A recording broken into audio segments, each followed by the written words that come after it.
Hi there. Um, Welcome to 2023 spring. It's a beautiful day, and we're well on the way to doing what we wanted always to do with our company. You'll notice two logos, Silvershack, and then there's the Smokestack logo. So we've gone into a collaboration with Smokestack, who are specialists in very large printing and framing, and I'm very happy with the quality of work that they do. So we've decided to concentrate a lot in Silvershack on the work that I find important, which is silver gelatin, platinum palladium, gum bichromate, and the making of archives. So Smokestack is bringing here a phase 1 cultural heritage scanning system. It'll be installed within 2 weeks, and that system is for curators, gallerists, museums, archives to bring work to us, and we can scan large projects at extremely high resolution to be made into prints for gallery shows, for presentation, for many purposes. Our needs are to make high quality silver gelatin inkjet prints, not inkjet prints, high quality silver gelatin prints from inkjet negatives that we make. Also tricolor gum and platinum palladium, which is a process that we're pretty unique to in our facility when you start seeing this whole video. So anyways, welcome and come on in.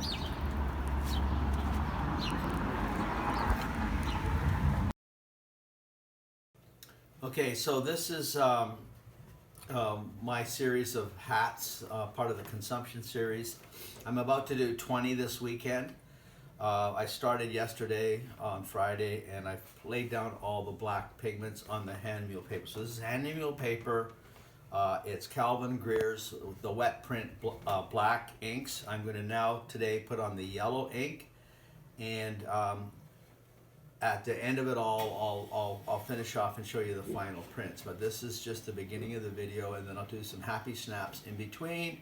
Tomorrow, when I'm putting on the other colors, and then on Wednesday, I'll do a final edit. Okay, so this is the black, and basically it looks pretty rough right now. But what happens when you put on pigment, it starts smoothing out the image, and all of a sudden, it starts taking shape. And it's funny that what appears to be a total failure, I think this is going to turn into a total success. But let's see the prints on Wednesday. So this is the yellow coating. I like the light brush coat on. I like using a brush, and that's it. Okay, so we're in day 3 of the working, and part of doing a large project, like these are 20 prints that we're working on, you know, you get into the lunch bag letdown area where it just doesn't look like you're getting anywhere. It's like, oh my God, look at that.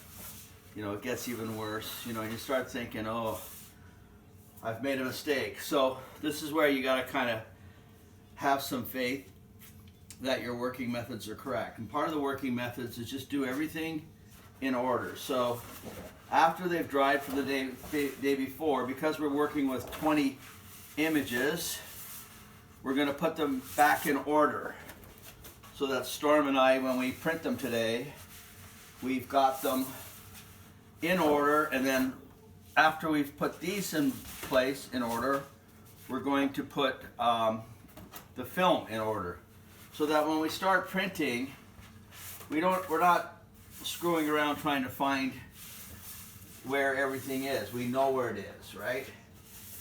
So there's 9, 10, 9, 10. There's 11, 9, 10, 11. You see some of them have more color, others have less color. It's go, oh. And then there's some that have no color, and it's like, what the hell did I do? There's no black. You see a little bit of black, but the reality is this image has just a little faint bit of black, and there's no real dominant yellow color. Now you'd say, well, why is there a yellow stain there? And you know, for somebody that's not used to this, would say, oh, that's a problem. We should wash this out because it's not yellow. But you have to think about C printing, RA4, or the process that we did back in the 70s, 80s, and 90s. We only used color. There was no black pigment put down. So how did we create blacks, and how did we create grays? Well, the blacks and the grays were created by a thin layer of yellow, thin layer of magenta, and a thin yellow of cyan, and that would produce a thin layer of gray. So it's actually needed. So don't panic. So, you know, we just get them put in position. This one has a lot of yellow. The actual image is full of it. This one here, the background, has a ton of yellow. So we're just getting them all set up in order. Here's A8, A7, A6, 5, 4, 3, 2, and 1. Now, this numbering system is not critical if you're doing 1 or 2 prints, but if you're doing 20 prints in a 4-day period, you certainly want numbers, because sometimes you can't see the image properly, and you need this number to correlate to the film. And the film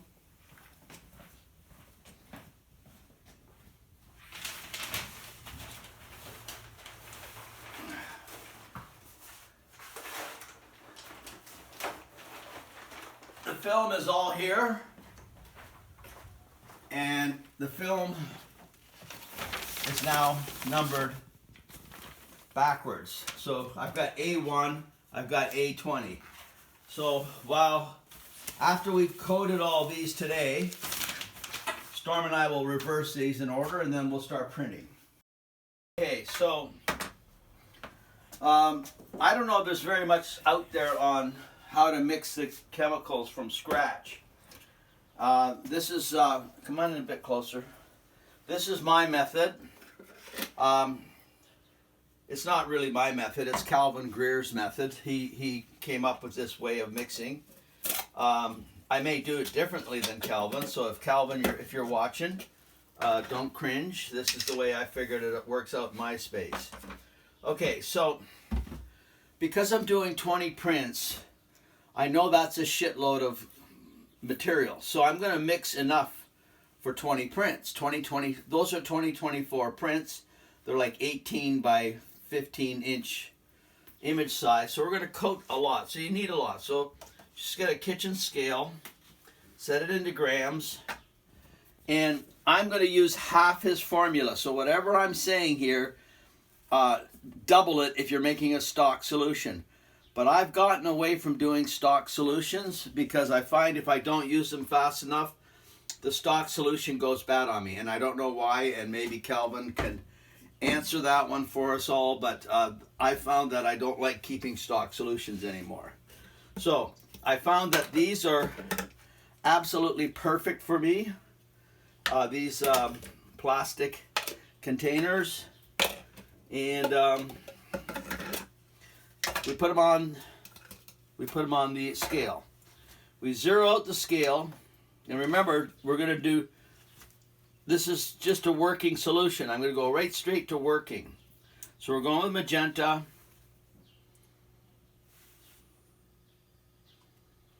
And we're going to measure out 5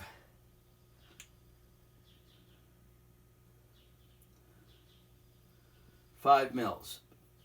Or 5 grams, okay? Now, I found Calvin's magenta is pretty strong, and I think some of my friends have found that out as well, that the magenta is a strong one. Now, this may seem ridiculous. This is just regular water, okay? Now, if you don't do this, you're going to have a lot of trouble. So you zero back, and we drop in 1 gram of water, and then we stir.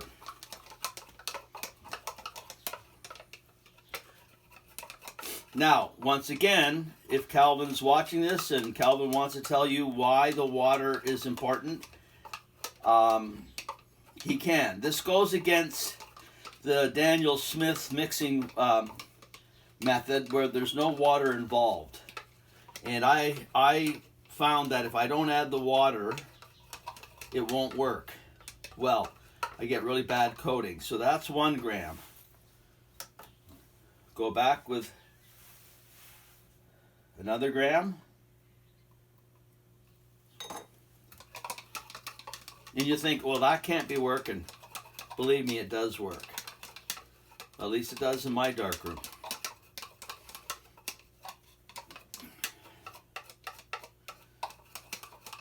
So I don't have a very high scientific chemistry background, so I can't really explain this. So I don't really want to try to say what's actually going on here right now with this water.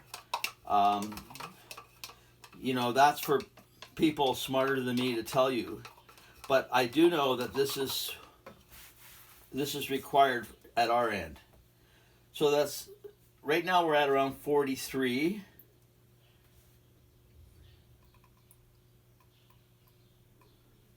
And there we go.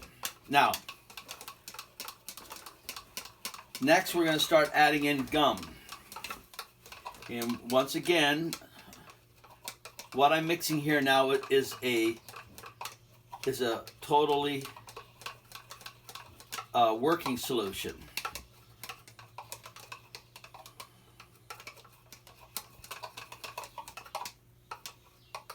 Okay.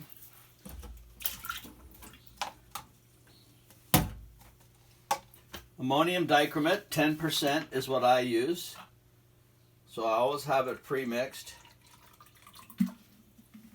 So from a stock solution, I would go 1 part stock, 1 part ammonium dichromate, and 1.5 part gum. So I'm at 43 mils here. So I'm going to bring in, oh, but including that stick. So I'm going to just bring in 40. So I added, sorry, excuse me for a sec. Yeah, that was, I haven't added, let me see how much is there.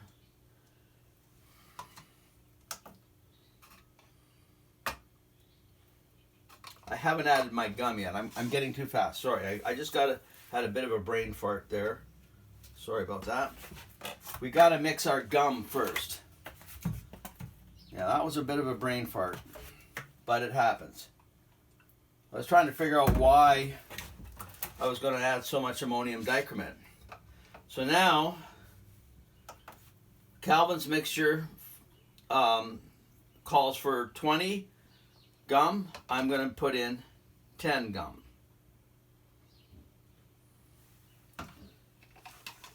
You mix that. Now I put a bit too much in. Does it matter? Not really. I'll subtract what I added on here on my next mixture. So you mix it in, and we'll go out in the sunlight.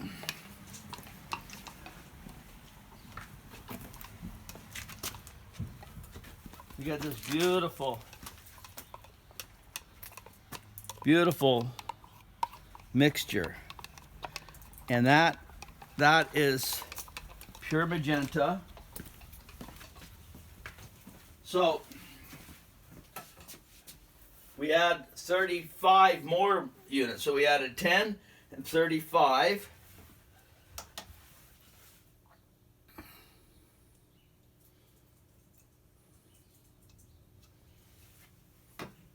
And that's the gum mixed. We'll leave that there for right now.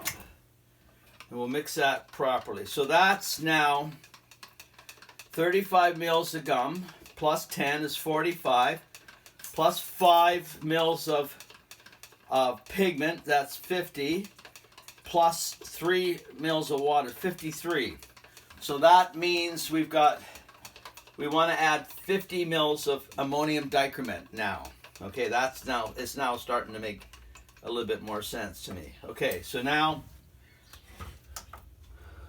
ammonium dichromate 10%. We want to add 50, so it makes a 1-to-1. There we go.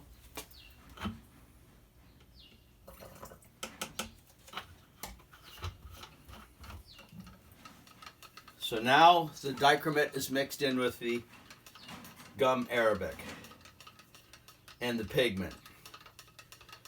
Now, we have found that the magenta coat's really, really strong. So we want to go about 1 and 1.5. So 50, so we want to add about 75 mils of gum right now. 1.5.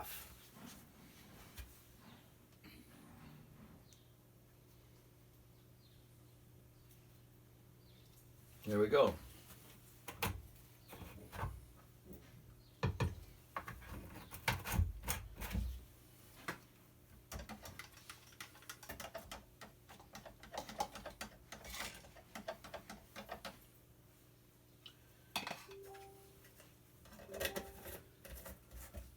So that's a full working day solution.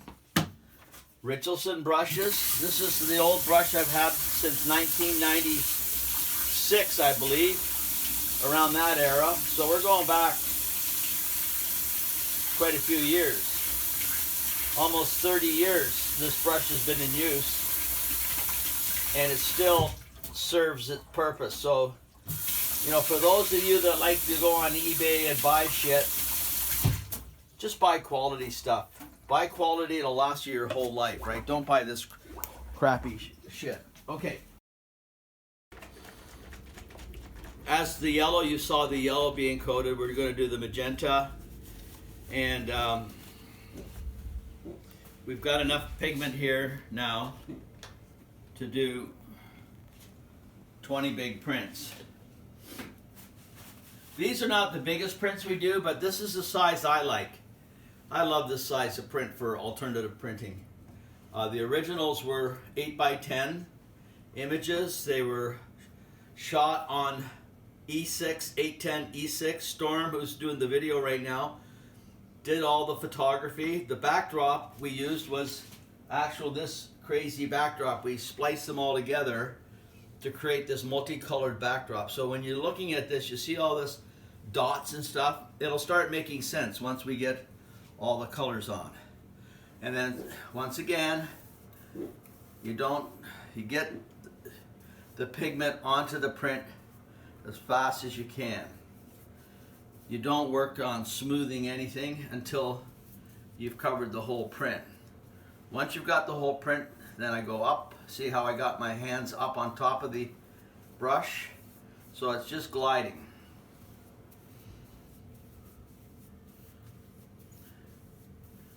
A lot has been made about brush work.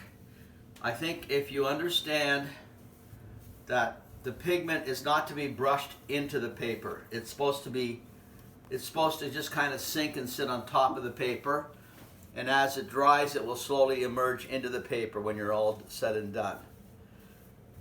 Okay, so that's it, and we'll do the rest. Okay, so I would be not fair to you all to not explain some of the magic that's going on right now. What I would like to point out is we're putting magenta down. We've put yellow down, so you can see the yellow. And we're about to put magenta.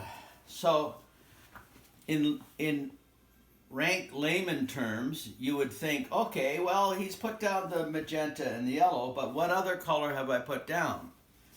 So when I put the yellow down, and then I add the magenta, I'm now going to build up the red as well. So not only will I have the magenta colors that are supposed to be here, and the yellow colors that are supposed to be here, but I'll now start picking up the red. But if we think a little bit further, when I put the magenta down, there's one other color that it's creating, and that would be blue. Because when you put magenta down, there it is, and then you put your cyan down, when they mix the films, they create blue. So whatever is blue will start showing up by the time I add the cyan coat. So you're not just working on one color, you're working on sometimes two, and you're also, the yellow, even though the yellow is there, if we go a little bit further here, if I get to the cyan stage, I'm creating the sixth color, which is green. So yellow and cyan mixed together. If I put cyan on, that's going to be green. If I put magenta on, that's going to be red. If there's no red or green in the original image, that will stay yellow. And that's color theory. And for those wanting to do this kind of process, to think that you don't understand that color chart and not want to work with it is beyond my comprehension, because, you know, that's a key element in any kind of photographic process, that you understand the basics. So in black and white, we need to know the zone system in a sense, and how contrast ratios work. But when we're working with color, we have to know that chart. Now, granted, you can fly by the seat of the pants, and you can throw it down there and say, oh, I am an artist. And I don't buy that one, okay? That's flaky. That's not, in my opinion, grounded. It's not solid. It's kind of like, what, you just created something, you don't know how you created it, but you're an artist? I suggest that if you understand what you can do, then you start thinking about how you can mix them together, and how they're going to work, and how you can protect the integrity of the image that you envision in your mind. That's more of an artist, in my opinion. So anyways, I want you to see that it isn't just one color, it's all the colors, and they have to kind of combine, and they have to be there. You can't get a good gray or a good black without having all the colors mixing on top of each other. And that's kind of what we're doing here. Okay, so now I'm stopping here on this print because there's an interesting set of details that for some of you advanced workers you could consider. So I've got now a really beautiful magenta here on this, but in my mind the color of the background yellow isn't a nice color as far as the backing color. I would like a green, because green, if you look at the charts that you should have in your room of the color charts, green is the complementary color of magenta, which means it's the exact opposite. So if you have a complementary color sitting in front of its counterpart, it will stand out. There will be what's called a tonal variation, color tonal variation, and it will create not contrast but tonal beauty. Now, I am about to put the cyan on this one, but if the cyan comes on and this still stays yellow here, for example, what can I do? And what I can do is the following. If I end up with this all yellow here and nice magenta, on Tuesday, the day after the cyan coating, I can put another coat over top of the whole image of cyan. And then I can use the yellow negative, which put all the yellow here. And by exposing the cyan pigment on the paper with the yellow negative, the combination will harden here, and this yellow will turn green. So I can force that color by understanding my color chart. So this is, to me, an interesting image only because there are variation steps that I could do right now. I'm hoping the cyan's going to come in on top of it and just print beautifully, and that'll become green. If not, I can force the issue with a fifth coating. So this is what the last day looks like. We've now got our black, our yellow, our magenta down on the print. It's starting to take life, but it's not a complete finish. So the cyan is the last color. Now, one misconception in this kind of printmaking is that we are working like painters work with pigments. We are not. We are using the subtractive colors, which is cyan, magenta, and yellow. The primary colors are red, green, and blue. So a combination of any of the two subtractives will create a primary, right? So yellow and magenta creates red. Red and blue, for example, will create red and blue. I gotta look at that one. Red and blue creates magenta. So I had a look. So the idea that it's mixing paint is not true. We're doing 3 color separations. So we have to use the cyan pigments versus red, green, and blue. And the cyan pigment is not a blue. It's a cyan, and it's a true color on its own. So when you say, oh, I'm putting some blue in, well, yeah, but you're not really combining back to the original separation. I do know there are many people out there, myself included, who have tried red, green, and blue separation negatives and then use a black printer, and that's totally acceptable. And then you would have to find red, blue, and green pigments. I like the fact that Calvin Greer is making, with his process, the cyan, magenta, and yellow for carbon, and now he makes the pigments available to us gum printers. So I stick with the CMYK. So what's going to happen now, we're going to add on cyan into this image. And now that magenta hat, it may turn blue. I don't know. I can't remember the original image. That yellow background here, well, that may not stay yellow. That's probably going to go green. So we're going to end up with maybe some magenta, maybe some blue, maybe some green, yellow. So it's a bit of a fascination, I think. This process is that I've been printing now since 1973 when I entered photo college, 74, and there's still surprises every single day, and I'm now turning 70, so that's quite a few years of printing and seeing images emerge, and that simple fact is what keeps me going. The fact that it's fun to do. So anyways, we're off to the cyan today, and then tomorrow we may do some adjustments. Okay, so not much here other than the fact that I'm using the LED units by John Cone Editions. This is new technology that Cone Editions have developed, these tops. I've modified them for an old vacuum frame, which I would suggest you do. If you have an old Newark, any old vacuum frame, keep it, because these will last for your whole life. They're just a vacuum plate and a motor, which the vacuum plate can be replaced.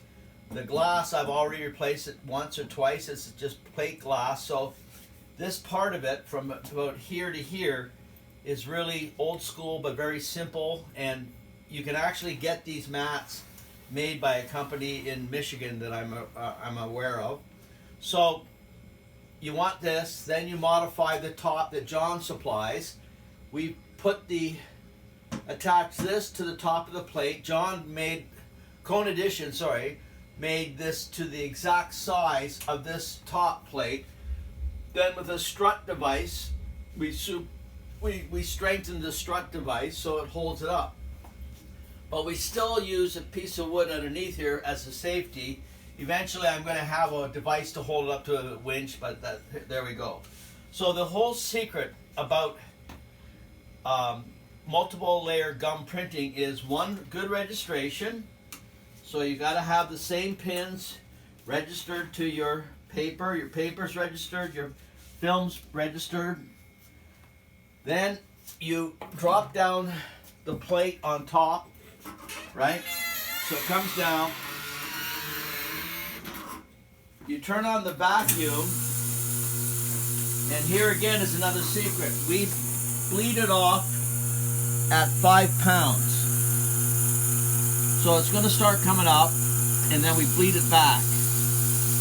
Now the reason for that is, the reason we do that is so that the film, which has an emulsion down, which is sticky subbing layer with pigment in it, or ink in it, and then the gum, which is gum with pigment in it, if you put too much pressure at this stage, when you try to take the film off, it'll stick.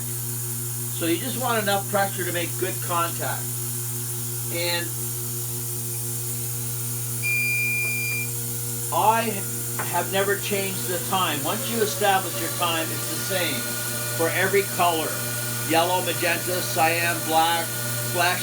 It's all 1 minute and 45 seconds. Now, there'll be people out there that do step wedges and all that. That's just silly stuff in my opinion, right? Because the secret of gum printing is that the UV light, which is what you're seeing here, is around, I would suggest it's upwards around 7,000 UV light, 7,000, which says 7,000 Kelvin in my mind. But John could maybe say, no, it's more like 7,800 Kelvin. So that UV light is exposing through the negative, and what it's doing, the ammonium dichromate within the gum solution, where UV light hit it, it's starting to harden. Okay?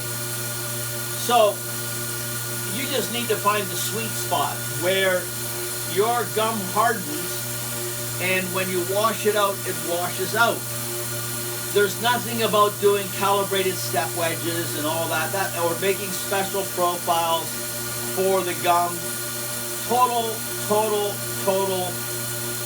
what we call silver bullets, chasing down something that doesn't make any sense. The whole thing is it naturally hardens.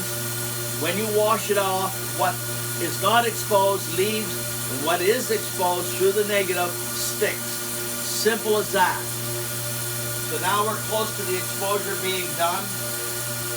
I can continue with this machine for the next 10 years, 20 years, and it will still be 1 minute and 45 seconds. Turn the vacuum off, and then lift. We put the brace underneath here.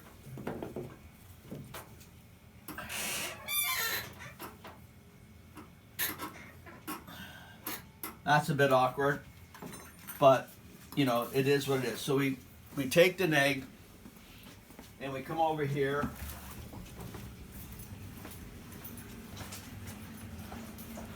We immediately put the negative back in its folder. So now we have an exposed cyan layer. Now,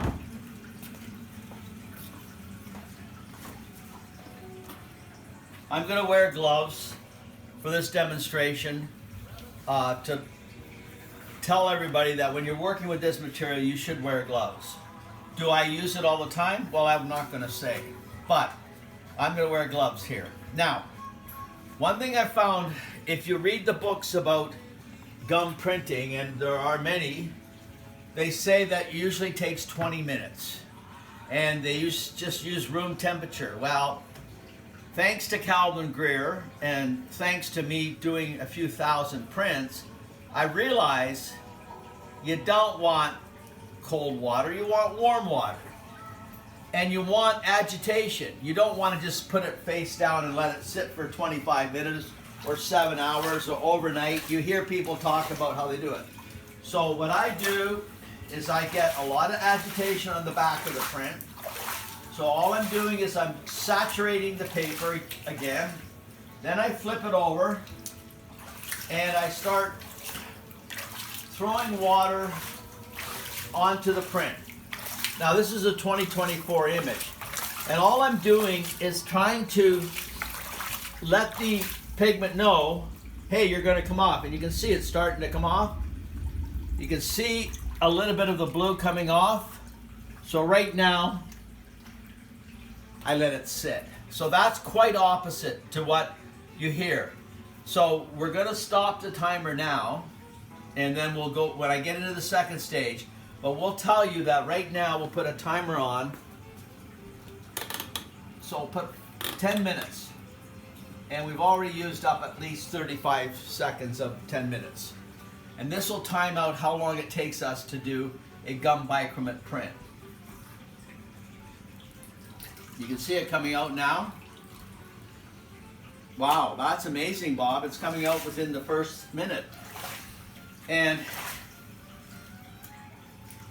what I don't want to see happening is any pooling of pigment.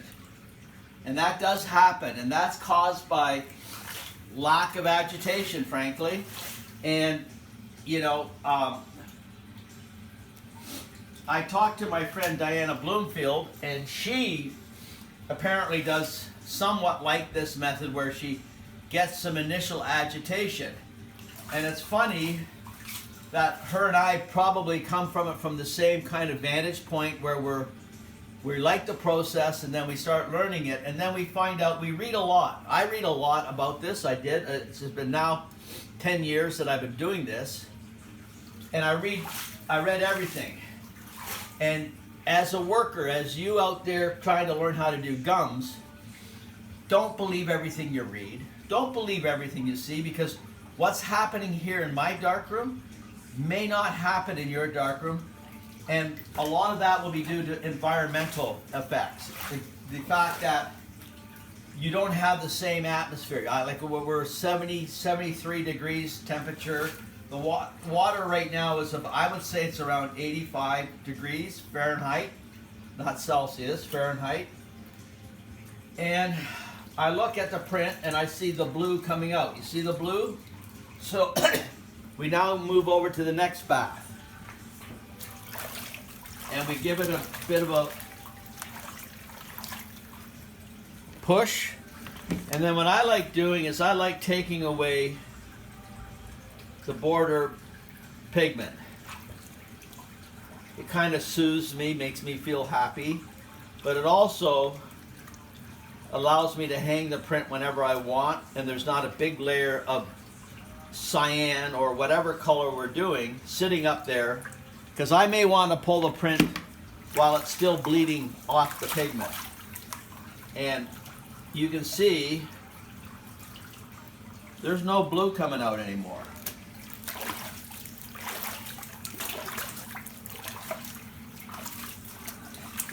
Put it face down.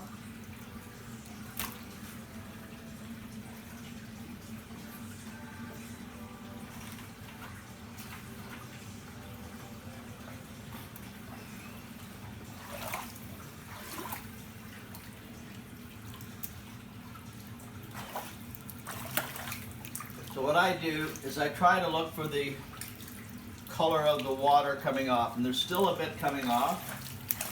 So just a little soft, gentle agitation.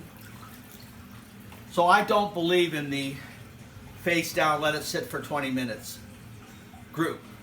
Whoever's doing that, I personally believe it may not be the right way to do gum bichromate prints. But once again, I'm saying it's the way I think, not the way is. Just because I think that doesn't mean it's correct. It just means I have found that this is the way I like doing it. So now we go over to the final wash. That water is kind of warm. We just add a little bit of cold water.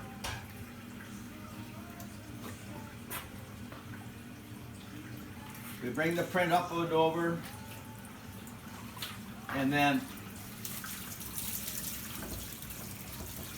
and I see a lot of cyan coming out that way, so I know it can handle it.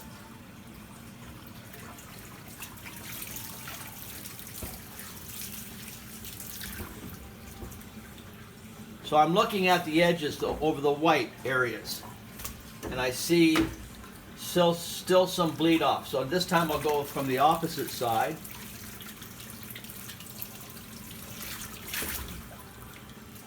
And I'm not seeing any bleed off, so this print is done. So what's the timer say? We started it off at 10. Oh, we didn't turn the timer on. Okay, well, we hang it. But since we didn't stop the camera from the time it went in the water, you know how long this took. So I don't have, like, it's under 5 minutes. And that print is ready to go. We're now through our first 10. This is the 4 colors. Some of them are perfect in my mind, and other ones are going to need a little bit of work. I actually, this is one of my favorites. I like the simplicity versus this is quite beautiful, and I know that I will probably have no problem with this one being appreciated or this one. But I think the simplicity of the composition is what's strong about this.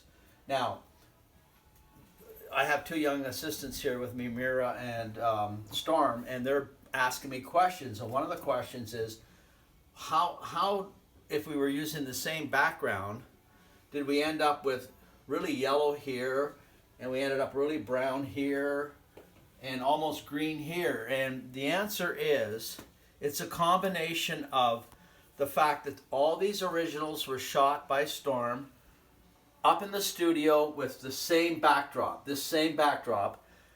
but it was on 8x10 E6 film. So E6, which is a positive film.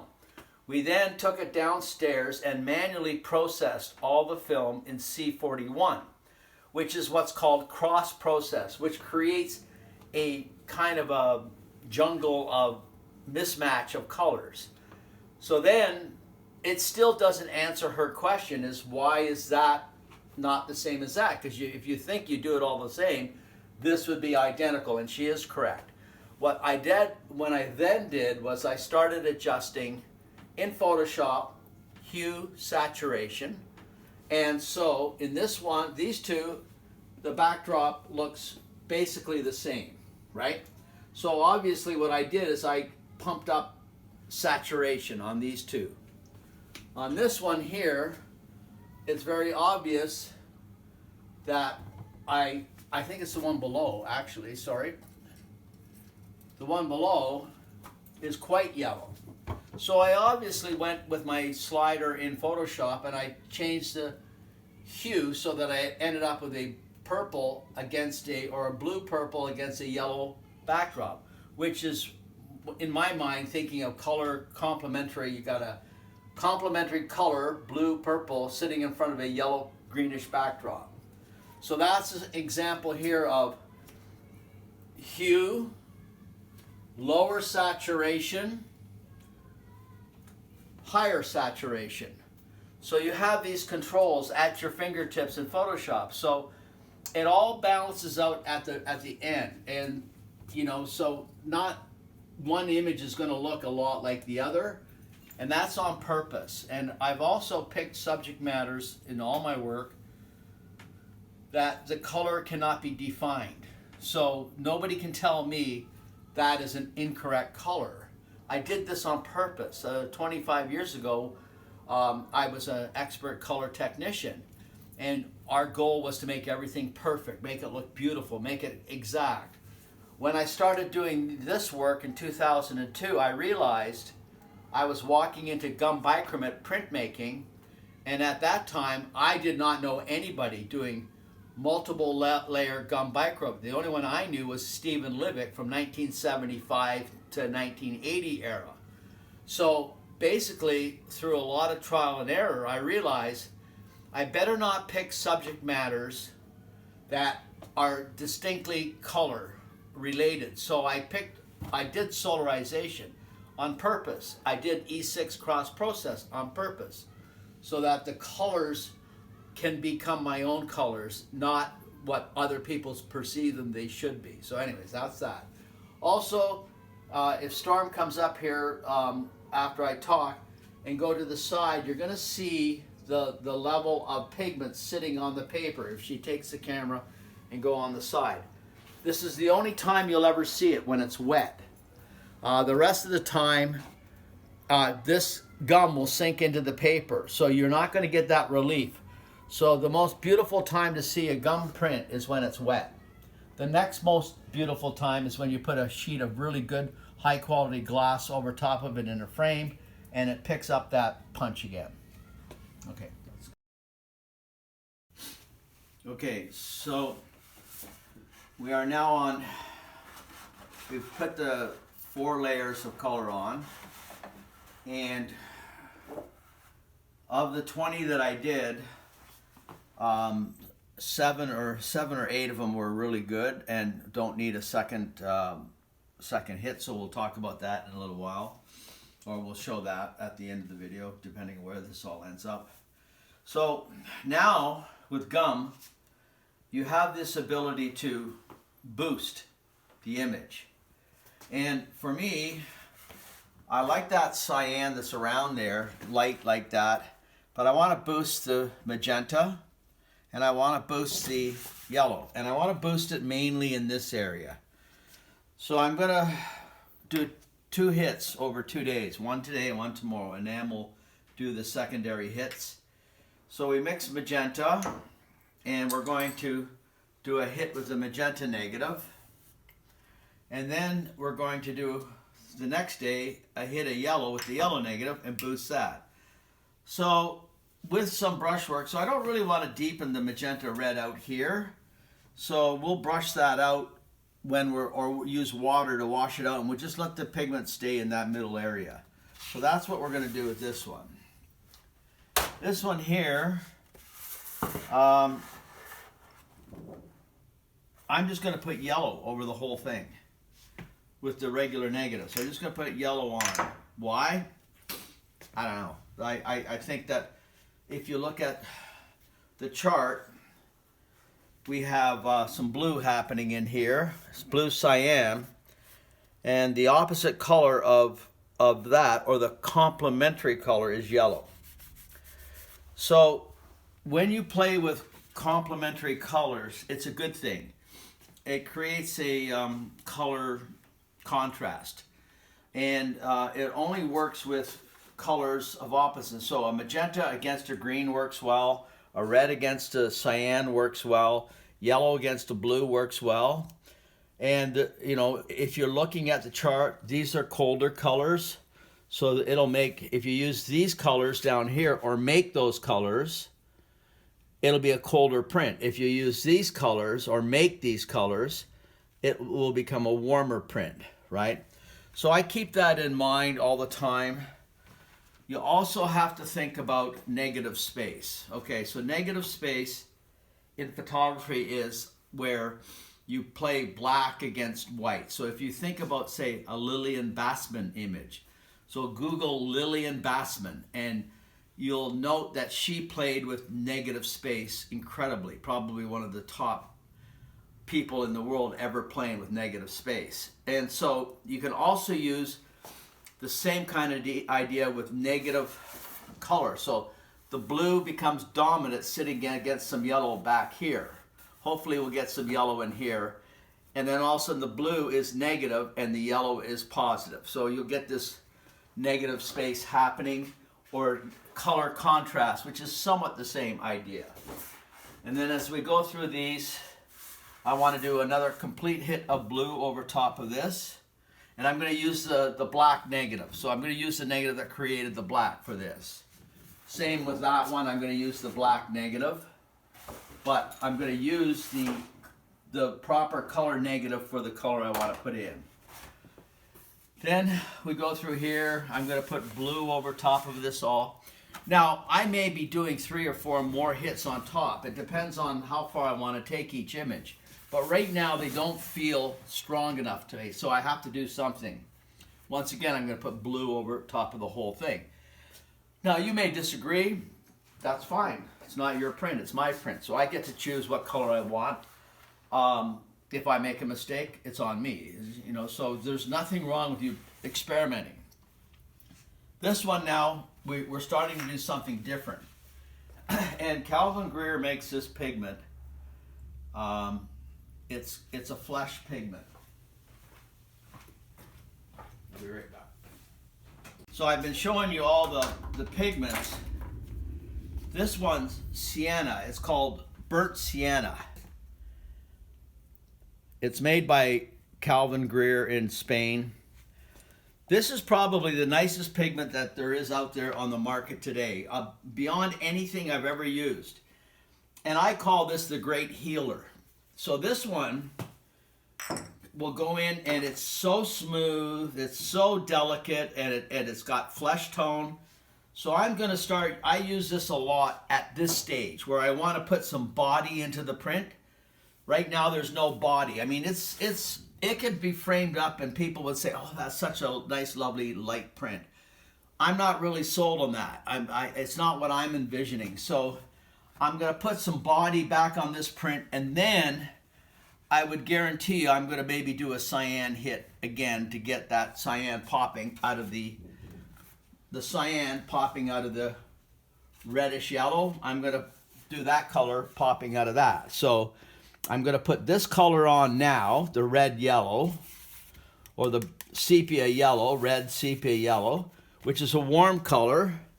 And then 2 days from now, I'm going to put a cold color right here.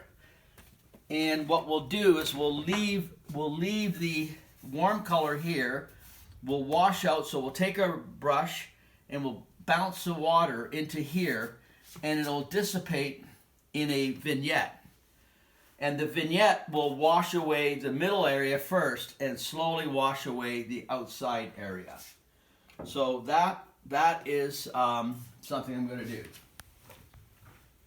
So sepia over top, then blue. Flesh again, I call this flesh, just to build body. This print is not bad. I actually really like it, but I think it could use, because this is so dark and deep, I think I can camouflage it a bit more, let these beautiful details come out, and we'll see where it goes. This one, once again, I could almost keep that one, but I think it needs another hit. You can see that it needs something, and the flesh will come in and smooth it out. And so on and so on. So the flesh is going to come in here. It's going to tame down this magenta. So we're going to put that in, and then after we put that in, we're going to mix cyan and yellow for we're going to put the base on, the color, to mute it down a bit. Then we're going to mix cyan and yellow, which will be green. And we'll put that over the whole thing. And green is the complementary color of magenta, which is, there's a lot there. And when we do the final print, we'll kind of use the brush to leave the magenta popping out of the green. So the point is, it's basically a lot of fun. It's a lot of fun. It's never ending. I think that if you had 25 students all working on this for a month, you'd end up with so many beautiful pieces of artwork. But, you know, unfortunately, most of our schools don't teach this now. I'm hoping that someday a school will start teaching this properly. But, you know, for now, I hope these instructions help you out. You've been watching the last 4 or 5 days some videos taken by Haley Chambers and Anam and Storm Liu, who are all three of my assistants who are learning the process. All three of these young women are not only learning how to do the scanning, they're also learning the digital negative, they're also learning how to coat the paper. So a lot of this work and a lot of the work behind me is done by the group of us together. So this is, I think this is close to a finished print. The next stage will be some retouching, where Anam will strengthen the lines. She'll strengthen the colors a little bit with brush work and with pencil. but it's kind of like the final touch, and it's always been that case in photography that at the end of a process somebody would retouch the photographs, right? Whether it be, if you look at any Josef Karsh work, for example, all those 8x10 nakes that he shot were hand retouched with red cosine to create shadows, highlights, to soften areas. It's a very historical method of printmaking. I really got excited about all of this when I started seeing the Japanese photographs, salt prints that were hand colored in the late 1800s, and they are impeccable, beautiful, and they're still vibrant today as they were, say, 170 years ago. I also have a huge desire for black and white, as everybody knows, and that's the name Silvershack. But right now we're talking about gum. So this is what I think almost a finished print. And I'm happy with it. It needs a little bit of pencil work, like I said, and basically to sharpen up some of the out of focus areas that I think have happened due to maybe a slight misregistration. I like this one too, the blue against the yellow, complementary. It's purple really, but it's red, yellow, and the opposite color, red, yellow, is kind of a purplish blue, cyan color. So that works for me as well. Not every photograph is going to be your favorite, and I strongly advise any young worker to do not just one print, not two, but do 50 and print them all, because just because you may not like them, they may grow on time with you, or you may show them to people and people start falling in love with a certain image and they start seeing qualities about it that maybe you weren't looking for when you made the print. So, you know, I'm a big believer in that. This is I like this one quite a bit because of the once again, the color combination, the magenta coming out of the green, which are obviously complementary colors, the exact opposite. And this one my wife likes a lot. This is very dramatic when it's matte and framed. So this is going to be at a show that my friend is curating in 2 weeks at Gallery 1313. It's very dramatic. It's very pleasing. It's an eye popper. I believe that in 5 or 6 years it won't be one of my favorites. It's because it's too obvious. And you know, that sounds weird when you say that, but it is true that sometimes the very obvious big bold image, right, is over a period of time it's okay, but I like it now. I like this one. Once again, you see that I like playing with complementary colors, right? And I think that's something that everybody should keep in tune with. And if you don't understand the color chart, maybe it's time that you learned it, right? Because the color chart is really important to know what makes what. So you'll see the yellow-green, yellow predominant, and now we got the blue magenta. And those are complementary colors, right? And then we have this one, right? Now, you may ask, why am I doing hats, women's hats? Well, they are a direct combination for me to go with the dresses. And I gotta find one. Wasn't totally prepared for this. Okay, so I shoot, or I photograph, or shoot, large format film. I do everything here in this little room with the light that's lighting me right now. I try to keep it as simple as possible because I own a lab. I'm pretty much stuck in this place. I can't leave. It's a living, breathing body, and it has to be taken care of. So that's me. I'm the caretaker of this building. And so for that, for my photography, I have to bring things to me. So we set up a studio. So years ago, I photographed these young dresses. And I mean young dresses. These are dresses for young ballerinas. But they're not really ballerinas. They were dancers in a dance school for young ladies. probably from the age of 11 to 15.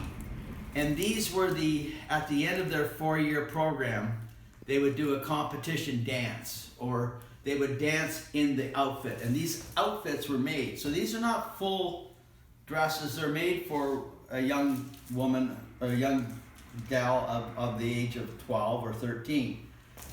So they were all brought into my studio and we photographed them all. And then, you know, same style, where we solarized the film and then we made prints. So this is a black and white neg. There's no color here. So I created all these colors by multiple color, right? And then, you know, I still so this print was maybe 10 years ago or 8 years ago. I'm still working with the red, yellow against the blue background. So I haven't changed my ideas. And then I started adding hats. And we shot this series of hats that we've been working on about a year ago. And it was shot right here in this room, and Am and Storm shot the film, and then we all processed it downstairs.